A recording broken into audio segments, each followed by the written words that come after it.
नमः।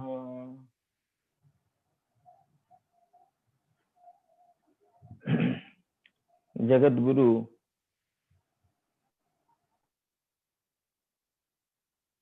कृष्णम वंदे जगत गुरुम।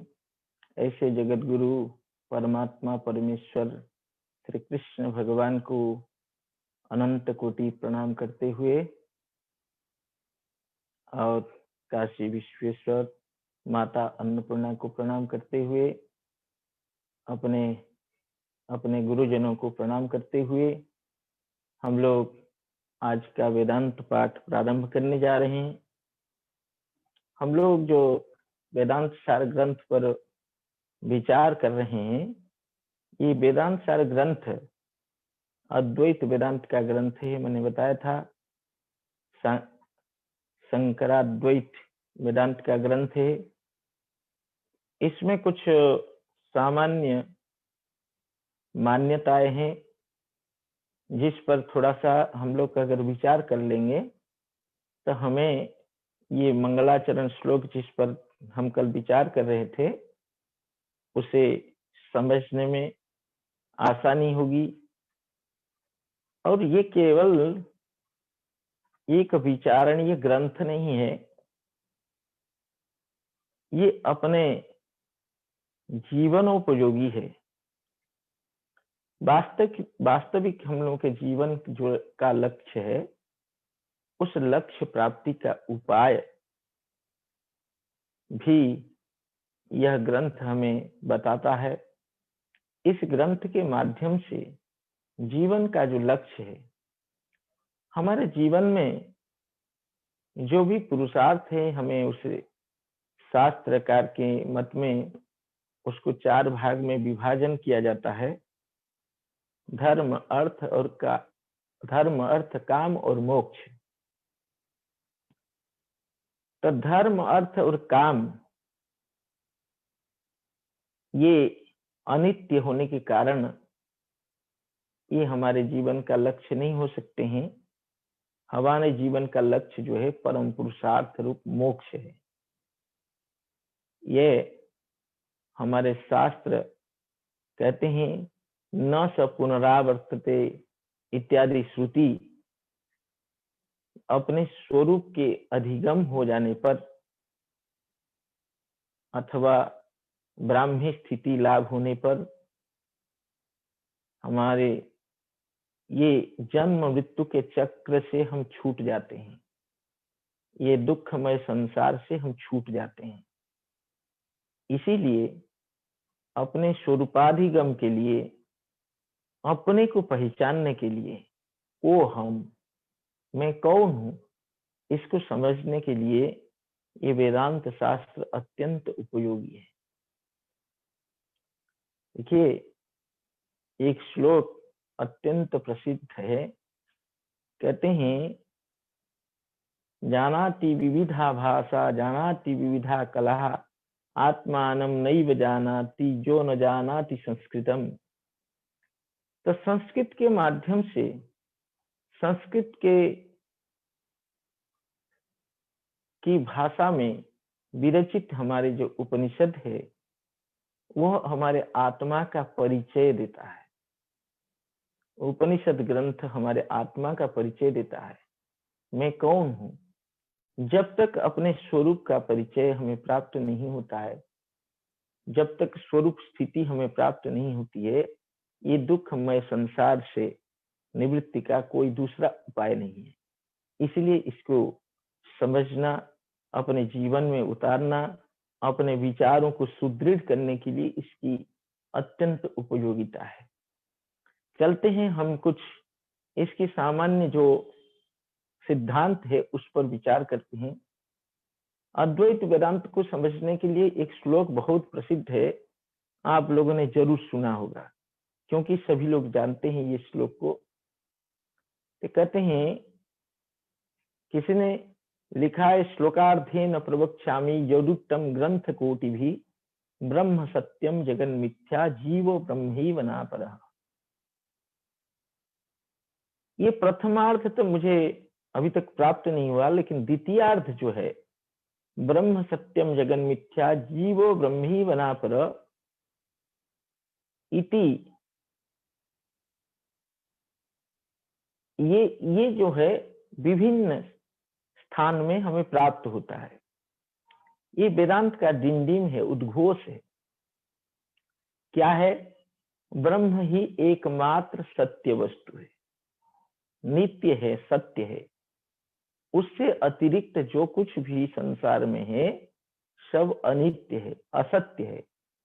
ब्रह्म सत्यम जगन मिथ्या, जगत मिथ्या है। जगत मिथ्या है माने मिथ्या का तात्पर्य यहाँ अनिर्वचनीय है। ये अनिर्वचनीय है। अनिर्वचनीय कैसे है? ना इसको सत्य स्वरूप ना हम निरूपण कर सकते हैं, ना असत्य रूप से निरूपण कर सकते हैं, ना सदसत रूप से इसका निरूपण हो सकता है। इसीलिए इसको मिथ्या कहा गया है, अनिर्वचनीय कहा गया है। और क्या है? न जीवो ब्रह्मी बना परह, जीव ही ब्रह्म है। जीव का वास्तविक जो स्वरूप है वो ब्रह्म है। जीवो ब्रह्मी बना परह, अपने स्वरूप ब्रह्म ही है। इसको अगर हम अधिगम कर पाते हैं, अनुभूति कर पाते हैं, हमारा ये जो जीवन ये सार्थक हो जाता है। ये जो अपना जन्म ये सार्थक होता है।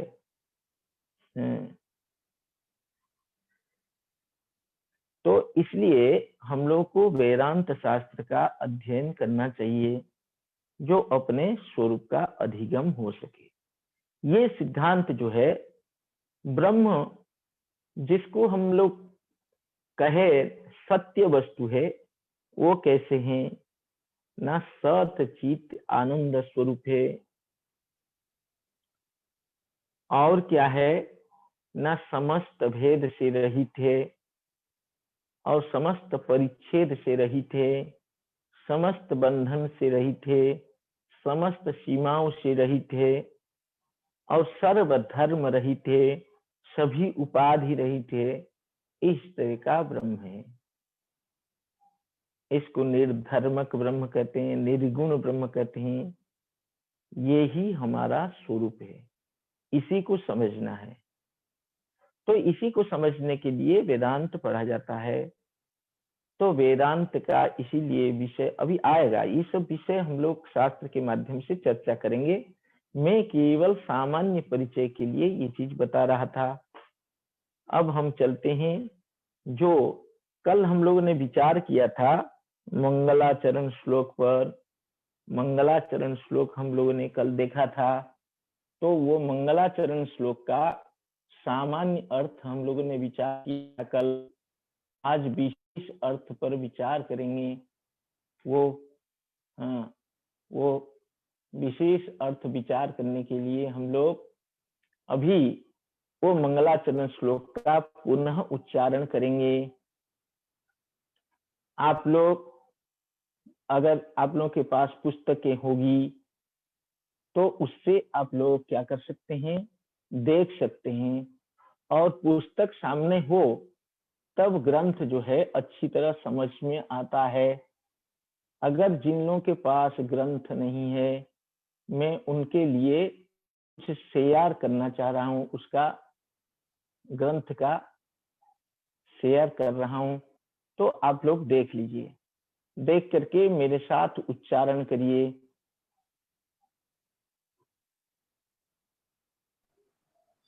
स्वामी जी थोड़ा दूसरा वाला भी माइक में लगा लीजिए।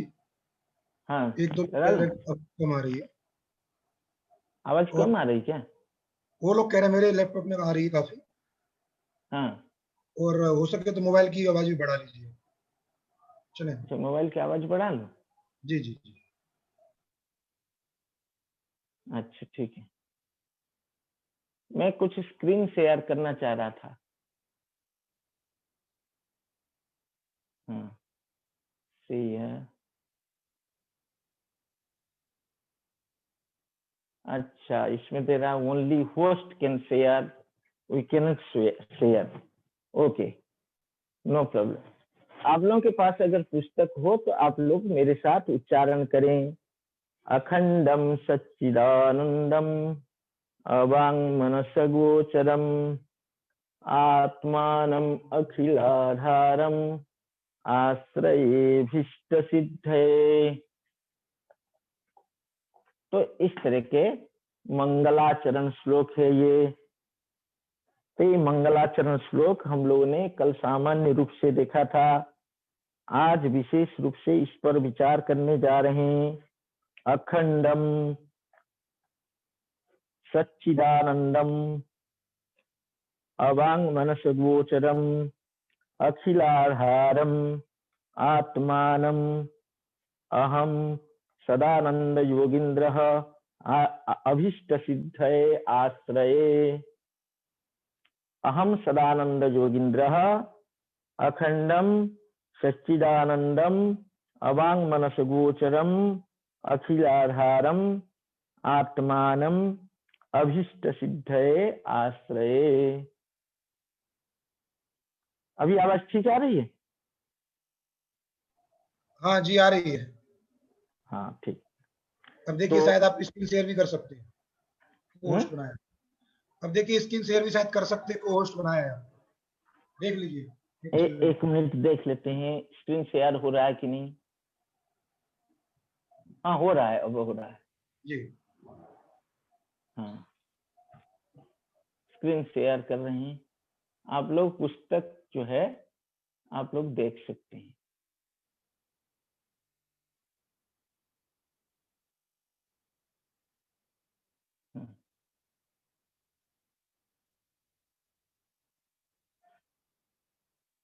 अखंडम सच्चिदानंदम अवांग मनसगोचरम आत्मानम अखिलाधारम आश्रयेभीष्ट सिद्धये।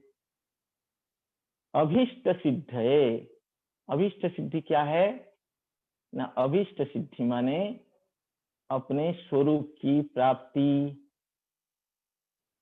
अब शायद दिख रही होगी ना? जी दिख रही है। हाँ, अखंडम सच्चिदानंदम करें अभीष्ट सिद्ध है। अभीष्ट सिद्धि क्या है? किसी भी साधक जो वेदांत विचार में प्रवृत्त है, ऐसे जो किसी भी साधक का अभीष्ट क्या होता है? मेरा स्वरूपाधिगम हो जाए, मुझे निश्रेयस की प्राप्ति हो जाए, मोक्ष की सिद्धि हो जाए, यही उसका परमाभिष्ट है। इसको क्या कहते हैं? परमाभिष्ट है। और दूसरा एक गौण अभिष्ट भी कह सकते हैं इस ग्रंथ की, क्योंकि ग्रंथ करता है, ग्रंथ करने जा रहे हैं, इसलिए ग्रंथ का निर्विघ्न परिसमाप्ति हो जाए। ठीक है, यही अभिष्ट है। इसी अभिष्ट सिद्धि के लिए क्या कर रहे हैं हम? सदानंद जोगिंद्र क्या कर रहे हैं? आत्मानम आश्रय, आत्मा का आश्रय कर रहे हैं। आत्मा का आश्रय कैसे कर रहे हैं? मैंने कहा था आत्मा मतलब, आत्मा का अर्थ यहाँ जो, क्योंकि आत्मा में अखंड ये उपाधि लगा है। अखंड कहने का मतलब भेदत्रय रहितम, भेदत्रय रहितम या परिच्छेद शून्यम। भेदत्रय रहितम आत्मा, ऐसी जो आत्मा है जिसमें स्वगत सजातीय और विजातीय भेद न हो, ऐसी आत्मा का आश्रय कैसे करेंगे? क्योंकि आश्रय करने का मतलब ये होता है, आश्रय और आश्रित भाव होते हैं। एक आश्रय दाता होता है और एक आश्रय ग्रहण करने वाला होता है। इसमें द्वैत प्रतीत हो रहा है, और अद्वैत ग्रंथ में कैसे ऐसे आश्रय हो सकता है? इसका अर्थ कर रहे हैं एकत्वेन प्रतिपद्ये। हम इस आत्मा का एकत्व ज्ञान कर रहे हैं। हम इस आत्मा का एकत्व ज्ञान कर रहे हैं। एकत्व ज्ञान कर रहे हैं का मतलब मैं इसी स्वरूप वाला आत्मा हूं। मैं ही अखंड सच्चिदानंद अवांग मनस गोचर आत्मा हूँ। इस तरह के प्रतिपद्य माने ज्ञान कर रहे हैं। तो आत्मा कैसी है? उसके लिए अखंडम, अखंडम जैसे कल हम देखे थे, स्वगत सजातीय विजातीय भेद रहितम सच्चिदानंदम। कल किसी ने इसका समास मुझे पूछा था, बता रहे हैं, सच्चासौ चित्तासौ आनंदश्चेति सच्चिदानंदः तम सच्चिदानंदम। देखिए, ये कर्मधारय समेत समास है। कर्मधारय समास में क्या होता है? अभेदे कर्मधारय, अभेद है। यद्यपि ये शब्द या शब्द के अर्थ अलग अलग प्रतीत हो रहे हैं, सत शब्द भिन्न है, चित शब्द भिन्न है, आनंद शब्द भिन्न है, इनका अर्थ भी अलग अलग है, तो यही इन्हीं का एक अर्थ का प्रतिपादकता या लक्ष्यार्थता, इसी को कहते हैं अखंडता। अखंडता का तात्पर्य ये होता है जो भिन्न भिन्न शब्दार्थ वाले शब्दों का एक अर्थ में उसका ये पर्यावसानता, इसी को कहते हैं अखंडार्थता। अपर्यायवाची शब्दानाम एकार्थवाचकता अथवा एकार्थ बोधकता अथवा एकार्थ लक्ष्यकता, एक अर्थ को लक्षित करते हैं। सत शब्द से सत शब्द का लक्ष्य जो है, चित शब्द का भी वही लक्ष्य है और आनंद शब्द का भी वही लक्ष्य है। सत शब्द ब्रह्म को कहता है या आत्मा को कहता है, चित शब्द भी उसी को कहता है, आनंद शब्द भी उसी को कहता है। इसीलिए यहाँ कर्मधारय का आश्रय किया जा रहा है, द्वंद्वादि का आश्रय नहीं है। क्यों? सत शब्द जैसे मैंने कल बताया था, क्या है? त्रिकाला बाध्यत्वम सत्यम, त्रिकाला बाध्यत्व ही सत्य है। त्रिकाला बाध्यत्वम, तीनों काल में जिसका बाध न हो। एक विद्वत मनोरंजनी टीकाकार कहते हैं, सद अनृत शून्य व्यावृत्तम। सत कैसा है? न अनृत व्यावृत्तम शून्य व्यावृत्तम। सत जो है, अनृत माने मिथ्या रूप भी नहीं है, शून्य रूप भी नहीं है, बाधा भावोपलक्षित स्वरूप। बाधा भाव उपलक्षित, बाधा भाव भी उसमें नहीं है, लेकिन बाधा भाव से उपलक्षित है स्वरूप सत्तात्मकम। ऐसे सत्ता स्वरूप है वो जो अनृत भी नहीं है और शून्य रूप भी नहीं है। और कैसा है? ना बाधा भावोपलक्षित है, माने बाधा भाव है, माने बाधा भाव से उपलक्षित है। तो इस तरह के सत्य है। सत्य का मतलब ये सत्तात्मक है, सत्ता स्वरूप है। और कैसा है? ना चित स्वरूप है। चित स्वरूप मैंने जैसे कल बताया था, तो इसका अर्थ होता है चैतन्यात्मकम, चैतन्य स्वरूप है, स्वप्रकाश चैतन्यात्मकम, स्वप्रकाश स्वरूप है, चैतन्य स्वरूप है। और कैसा है? ना आनंद स्वरूप है, जो आनंद स्वरूप है परमात्मा, आनंद स्वरूप माने सुख रूपम इत्यर्थः, सुख स्वरूप है, इसमें किसी तरह क्या दुख नहीं है, दुखा भावोपलक्षितम, इस तरह का अर्थ कर सकते हैं। तो ये सब श्रुति से सिद्ध है, ये आत्मा का जो ये स्वरूप है ये श्रुति से सिद्ध है। श्रुति से सिद्ध कैसे है? न उसको करें सत्यम ज्ञानम अनंतम ब्रह्म, आत्मा कैसी है? न सत्य स्वरूप और ज्ञान स्वरूप, चित माने ज्ञान, चित स्वरूप माने ज्ञान स्वरूप, और अनंत स्वरूप। और एक श्रुति है उसमें कहते हैं विज्ञानम आनंदम ब्रह्म, विज्ञान स्वरूप माने चित स्वरूप और आनंद स्वरूप, आनंदम ब्रह्मेति व्यजानात, आनंद ब्रह्म है।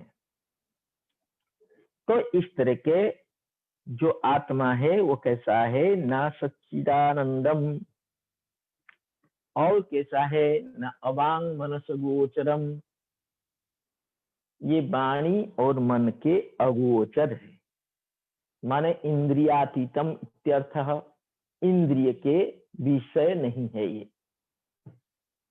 तो इसके लिए श्रुति भी है, यतो वाचो निवर्तन्ते अप्राप्य मनसा सह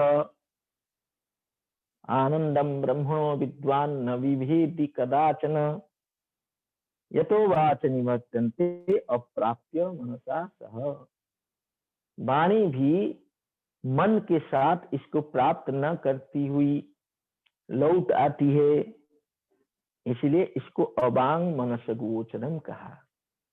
वांग मनसो अगोचरम,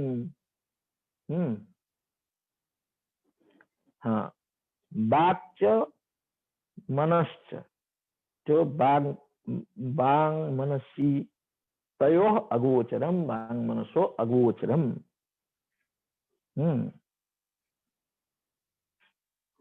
तो वांग मनस अवांग मनस गोचरम, न वांग मनस गोचरम, अवांग मनस गोचरम। और कैसे हैं? न अखिलाधारम, चराचरात्मक जो प्रपंच है उसका आधार स्वरूप है। आधार का अर्थ होता है अधिष्ठान, आधार का अर्थ क्या होता है? ना अधिष्ठान, ये अधिष्ठान स्वरूप है। तो अधिष्ठान कहने का मतलब क्या है? भूतल की तरह अधिष्ठान है, इस तरह का नहीं है। ये विवर्ताधिष्ठानम, ये जो चराचरात्मक प्रपंच है, ये जो संसार प्रतीत हो रहा है, ये कैसा है? ना उसमें ब्रह्म में विवर्त रूप है। अभी विवर्त का विचार आगे आएगा, हम लोग उस समय देखेंगे। विवर्त रूपम विवर्ताधिष्ठानम, जैसे रज्जु में जब सर्प दिखता है तो उसको रज्जु का विवर्त कहते हैं, सर्प को, माने रज्जु का स्वरूप परिवर्तित न होते हुए सर्प के रूप में दिख जाना, इसी को रज्जु का विवर्त कहते हैं। उसी तरह के ब्रह्म का विवर्त है ये संसार। ब्रह्म का विवर्त माने ब्रह्म जैसे तैसे अपने स्वरूप में है, उस स्वरूप से वो विच्युत न होते हुए ये संसार उस पे प्रतीत हो रहा है, मिथ्या प्रतीत हो रहा है। कैसे? स्वप्न की तरह, माया की तरह, मरु मरीचिका की तरह ये प्रतीत हो रहा है। इसीलिए इसको अखिलाधारम कहा। चराचरात्मक प्रपंच का ये अध्यासाधिष्ठानम, अध्यस्त, ये जो संसार है उसका अधिष्ठान है वो। और क्या है? ऐसे जो आत्मा है उसको हम अभीष्ट सिद्धि के लिए आश्रय करते हैं। आश्रय करते हैं माने एकत्वेन ज्ञान करते हैं। ऐसे मंगलाचरण श्लोक है। ये जो मंगलाचरण श्लोक है इसमें ये आत्मा का या ब्रह्म का स्वरूप लक्षण, तटस्थ लक्षण, ये भी सब बता दिया इसमें। ये सच्चिदानंदम, अवांग मनस गोचरम, अखंडम, ये सब जो है ब्रह्म का स्वरूप लक्षण है, ये स्वरूप उसका है। ऐसे अखंड माने भेदत्रय राहित्यम और सच्चिदानंद स्वरूपम, ये सब उसका स्वरूप है। और अखिलाधारम, ये सब ये उसका क्या है, इसका जो तटस्थ लक्षण है। ये सब पर आगे विचार किया जाएगा, लेकिन सामान्य रूप से अभी जो प्रथम प्रवेशी हैं वो लोग कैसे श्रवण करें, तो इस तरह का उसका लक्षण है, स्वरूप लक्षण भी है, तटस्थ लक्षण भी है इसमें। और क्या है, तो इसका कहते हैं अनुबंध चतुष्टय। अनुबंध चतुष्टय का विचार अभी आने वाला है, इसीलिए इस श्लोक में अनुबंध चतुष्टय का भी संकेत है, लेकिन हम विशेष विचार इसलिए नहीं करेंगे, अनुबंध पर अभी हम विचार करने वाले हैं, इसलिए नहीं करेंगे। तो हम इतना जो है ये मंगलाचरण श्लोक का जो विचार करते हुए ग्रंथ को आगे बढ़ाते हैं।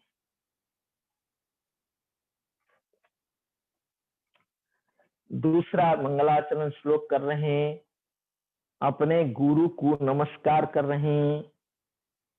दूसरा मंगलाचरण श्लोक में अपने गुरु को सदानंद योगींद्र कर रहे हैं, मंगल प्रणाम कर रहे हैं। कहते हैं एक श्लोक उपनिषद में बहुत प्रसिद्ध है, कहते हैं यस्य देवे परा भक्ति यथा देवे तथा गुरौ तस्यैते कथिता ह्यर्था प्रकाशन्ते महात्मनः। इस तरह का है। तो इसको जो है वो बताते हैं, गुरु का प्रणाम करते हैं। हम इसका पहले उच्चारण करते हैं। अर्थतोप्यदयानंदा नति तद्वैत भानतः गुरुनाराध्य वेदांत सारं बक्षे यथामति। पुनः एक बार उच्चारण करते हैं। अर्थतोप्यदयानंदा नति तद्वैत भानतः गुरुनाराध्य वेदांत सारं बक्षे यथामति। इस श्लोक का अन्वय हम करते हैं। कह रहे हैं गुरुन आराध्य यथामति वेदांत सारं बक्षे। अहम सदानंद योगींद्र गुरुन आराध्य वेदांत सारं यथामति बक्षे। तो गुरु कैसे हैं? गुरुन इसका विशेषण बता रहे हैं। अर्थतोप्य द्वयानंदान, उसमें हेतु दे रहे हैं। अतीत द्वैत भानतः, तो इस तरह का पूर्ण अन्वय हो गया। अतीत द्वैत भानतः अर्थतो अपि अद्वयानंदान गुरुन आराध्य यथामति वेदांत सारं बक्षे। इस तरह का अन्वय हो गया। करें अतीत द्वैत भानतः, हाँ, तो करें जिनका द्वैत भान अतीत हो चुका है, हाँ, करें अतीतः द्वैत भानः, हाँ, यस्मात्, तो अतीत द्वैत भानतः, हाँ। तो द्वैत भान क्या है, इसको भी थोड़ा समझने की जरूरत है। हाँ, करें द्वैत किसको कहते हैं? कहते हैं हम लोग अद्वैत दर्शन पढ़ रहे हैं, तो द्वैत पर भी विचार करना चाहिए। द्वैत किसको कहते हैं? करें द्वाभ्याम प्रकाराभ्याम इतम ज्ञातम द्वैतम। जो दो प्रकार से ज्ञात हो तो उसको द्वैत कहते हैं। माने जिसमें दो प्रकार का, जैसे जीव या ईश्वर का भेद रहे या अपने कोई भेद रहे, कोई भी भेद जहां हो वहां द्वैत आ जाता है। तो द्वैत का मतलब भेद है, द्वैत का मतलब भेद है। जहां भी भेद होगा वो दो प्रकार से ज्ञात होगा, माने उसमें दो तरह की प्रकारता रहेगी। तो इसलिए द्वैत भान जिनके अतीत हो गए हैं, माने जिनको अपने अतिरिक्त, माने अपने स्वरूप अथवा आत्म स्वरूप या ब्रह्म स्वरूपता के अतिरिक्त किसी भी मिथ्या प्रपंच का ज्ञान है ही नहीं है, ऐसे अतीत द्वैत भानतः, हाँ, अतीत द्वैत भानतः, द्वैत भान अतीत होने के कारण, द्वैत भान अतीत, द्वैत भान माने द्वैत का ज्ञान, द्वैत का ज्ञान अतीत हो जाने के कारण जो अर्थतः अपि अद्वयानंदान, जो अर्थतः अपि माने क्या है? किसी किसी का नाम दे दिया जाता है कुछ, लेकिन उसका अर्थ या तो कुछ नहीं निकलता है, नहीं तो उल्टा निकलता है। किसी का नाम दे दिया शेर सिंह, लेकिन बिल्ली से भी, चूहा से भी डरता हो, हैं? तो शेर सिंह नाम है, हैं? और लक्ष्मीपति नाम दे दिया, लेकिन दरिद्रता उसकी जिंदगी भर गई नहीं, जिंदगी भर ही दरिद्र रहा। वो नाम के साथ अर्थ का कोई संगति, अर्थ की कोई संगति नहीं बैठती है। लेकिन यहाँ ऐसे नहीं है, इस तरह का नहीं है। कहीं कहीं दे देते हैं बबलू डबलू दित्थ दबित्थ, ये सब नाम होता है, इसका कोई मतलब नहीं निकलता है। लेकिन ऐसे भी नहीं है, जो वास्तविक अर्थ है वही अर्थ वाले थे। वो अर्थतः अपि अद्वयानंदान, अद्वयश्चासौ आनंदश्चेति अद्वयानंदः। जो अद्वय है, अद्वय किसको कहते हैं? ब्रह्म को कहते हैं अद्वय, वही आनंद स्वरूप है। आत्मा जिसका विचार पीछे चला वही अद्वय स्वरूप है, क्योंकि उसमें द्वय भाव नहीं है, माने द्वैत भाव उसमें है नहीं, इसलिए उसको अद्वय कहते हैं। और वो कैसा है? न आनंद स्वरूप। उनका नाम था, गुरु जी का नाम था अद्वयानंद, गुरु जी का नाम था अद्वयानंद। और अर्थ जैसे अद्वयानंद था, उसी तरह का उनका अर्थ के साथ उनके नाम का संगति ठीक बैठता था। अर्थ, अद्वयानंद का अर्थ क्या है?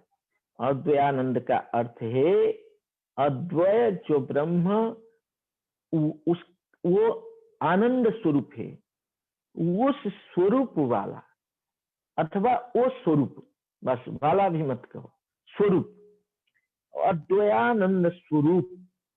क्योंकि उनका द्वैत भान अतीत हो चुका था, इसीलिए वो ब्रह्म स्वरूप, अद्वयानंद स्वरूप माने ब्रह्म स्वरूप हो गए थे। क्योंकि श्रुति क्या कहती है? ब्रह्मवेद ब्रह्मैव भवति। जो ब्रह्म का जिसको ज्ञान हो जाता है तो ब्रह्म स्वरूप हो जाता है। तो इसी तरह का अद्वैत द्वैत भानतः, अद्वैत का भान उनसे अतीत हो जाने के कारण वो क्या हो गए थे? ना अद्वयानंद स्वरूप माने ब्रह्म स्वरूप हो गए थे।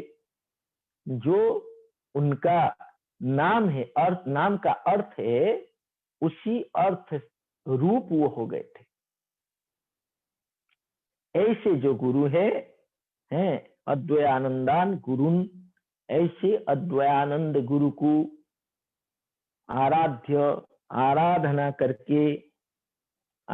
करके माने हैं कायो मनोवाक्य में उनका क्या करके, उनको प्रणाम करके, नमस्कार करके, तो क्या, हाँ,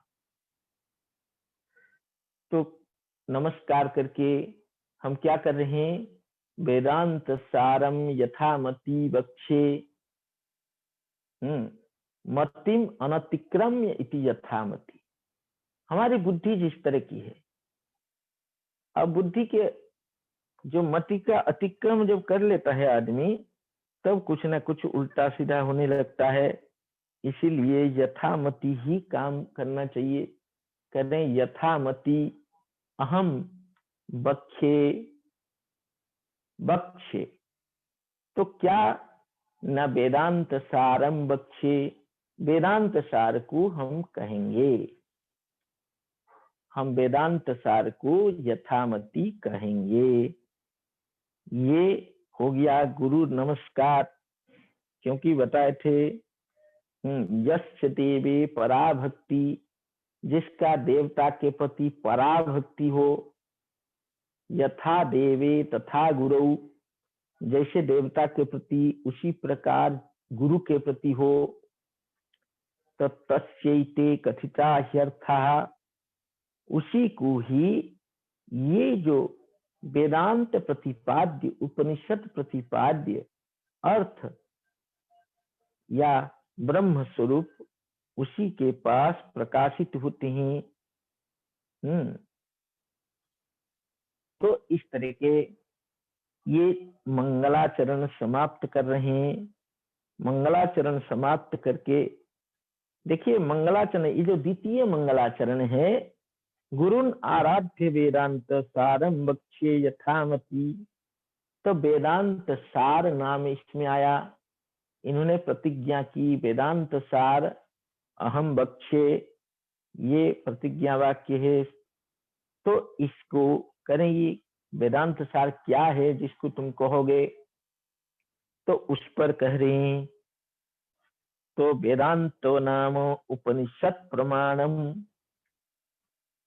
करे वेदांत किसको कहते हैं, न उपनिषद प्रमाणम, वेदांत किसका नाम है, न उपनिषद प्रमाणम।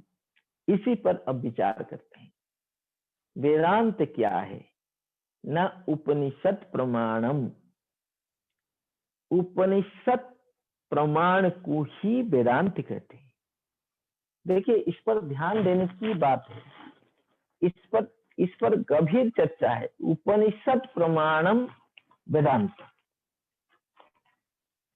तो उपनिषद प्रमाणम में हम तीन तरह के समास कर सकते हैं।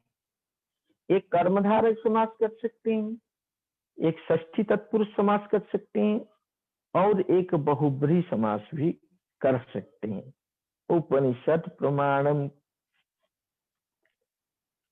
तो देखिए, सबसे पहले हम उपनिषद क्या चीज है उसको समझने का प्रयास करते हैं। उपनिषद का अर्थ होता है ब्रह्म विद्या।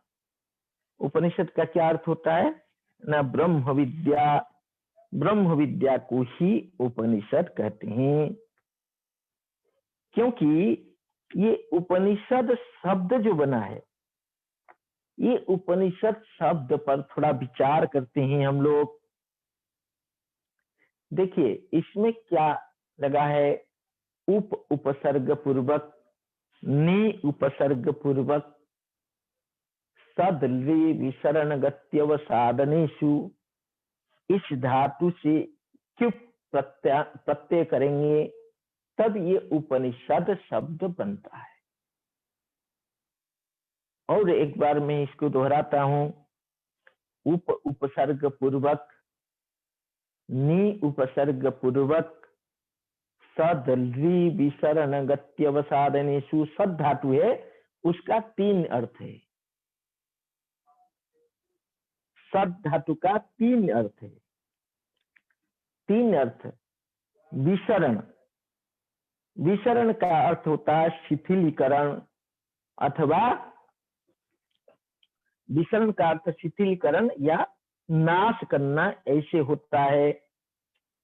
दूसरा गति, विसरण गति, गति का अर्थ होता है गमन करना या अवगम, अवगम माने बोध करना। गत्यर्थ धातु ज्ञानार्थक भी होते हैं, तो गति करना माने अवगति करना भी होता है। अवसादन, अवसादन माने तो उन्मूलन। तो इस तरह के 3 अर्थ है।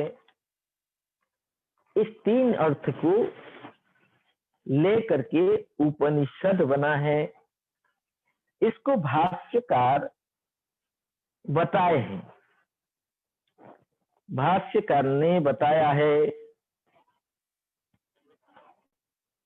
तो क्या बताया है? अविद्यादे संसार बीजस्य विसरणात् विनाशनात्।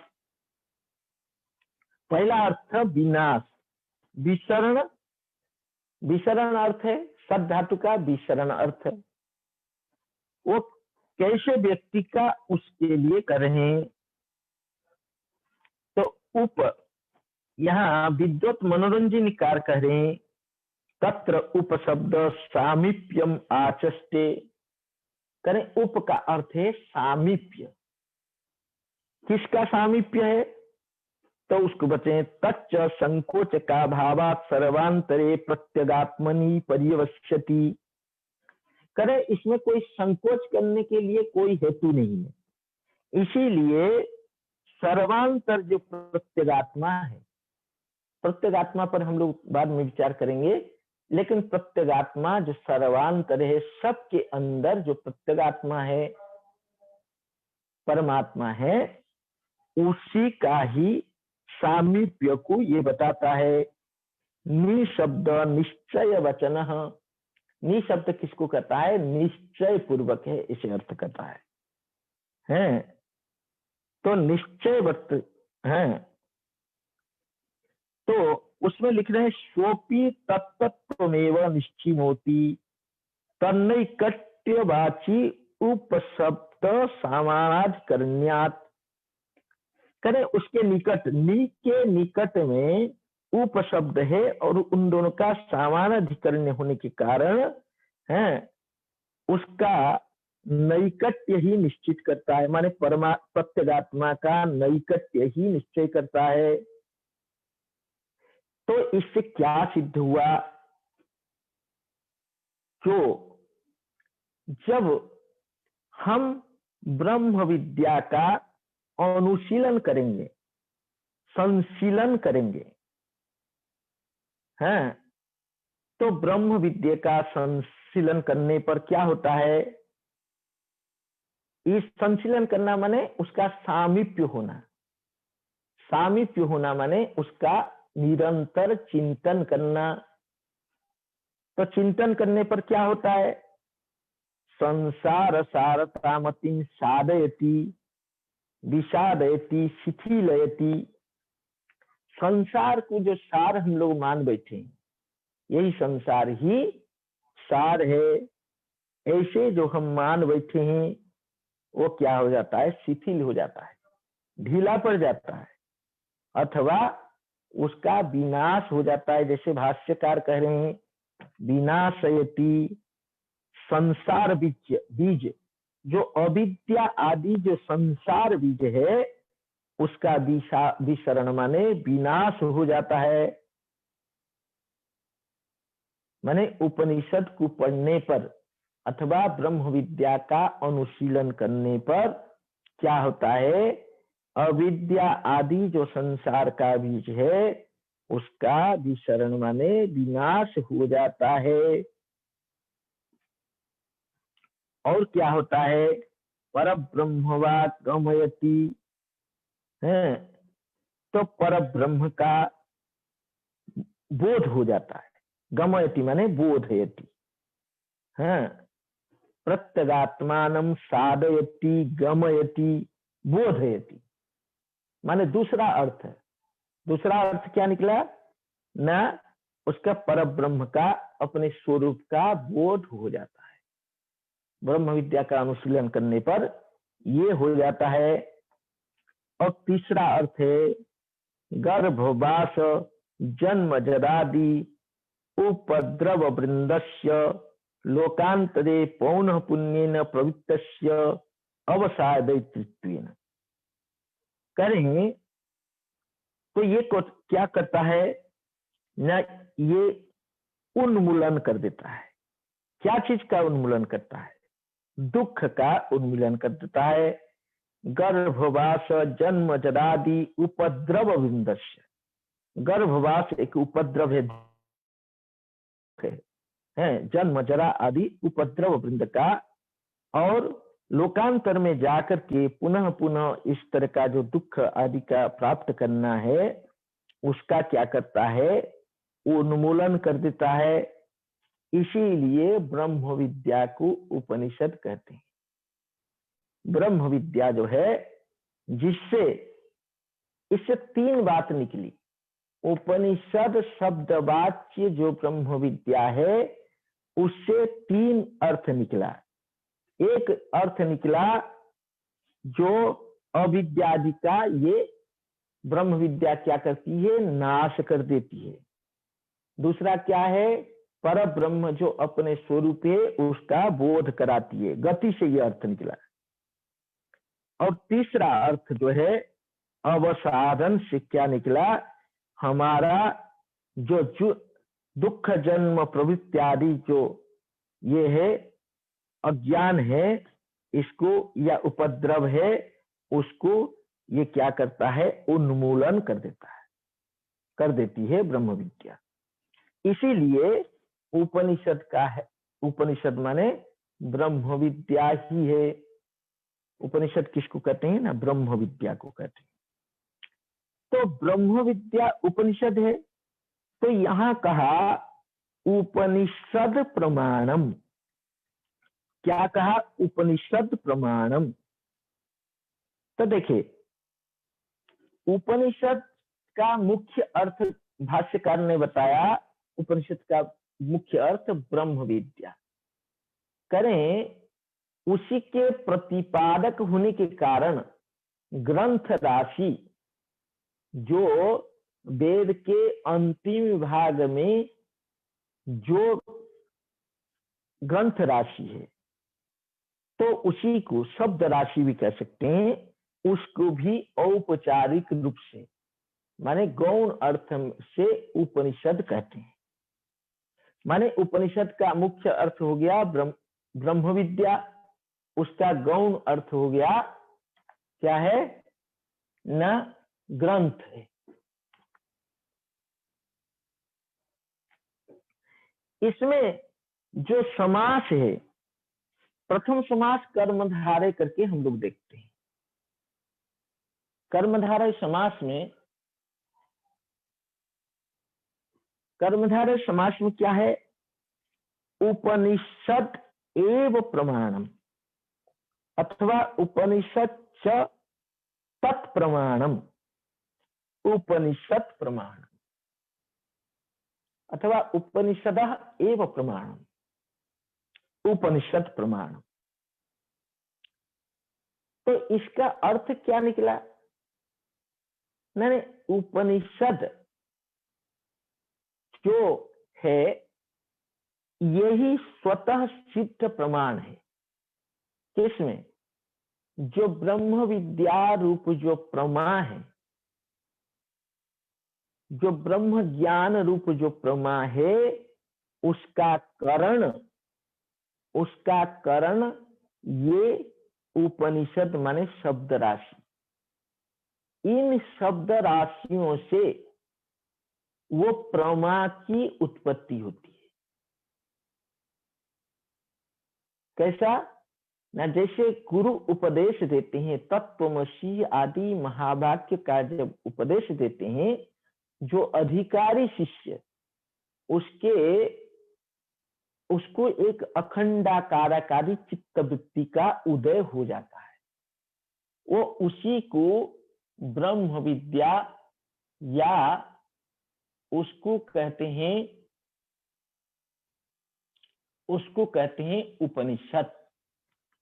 वो ब्रह्म विद्या रूप प्रमा के प्रति ये शब्द राशि जो है ये प्रमाण है। तो इसको इसीलिए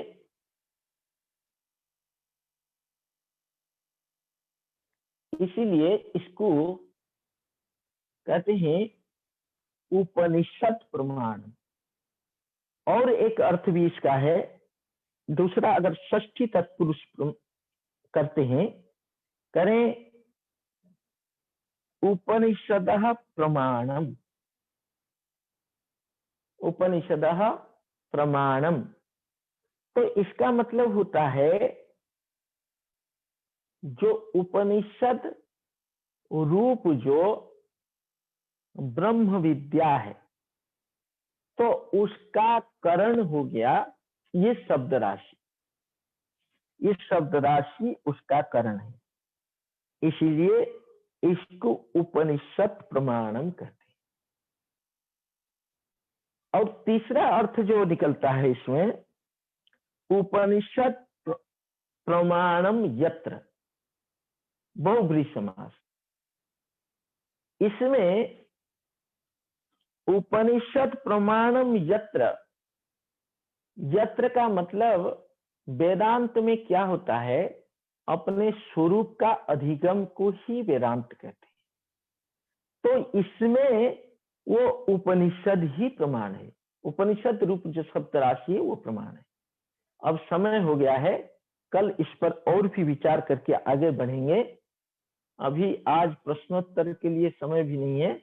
किसी को कोई प्रश्न हो तो हमको वो जो क्लासरूम है गूगल का, उसमें आप लोग प्रश्न भेज सकते हैं, हम उसका उत्तर लिखने का प्रयास करेंगे।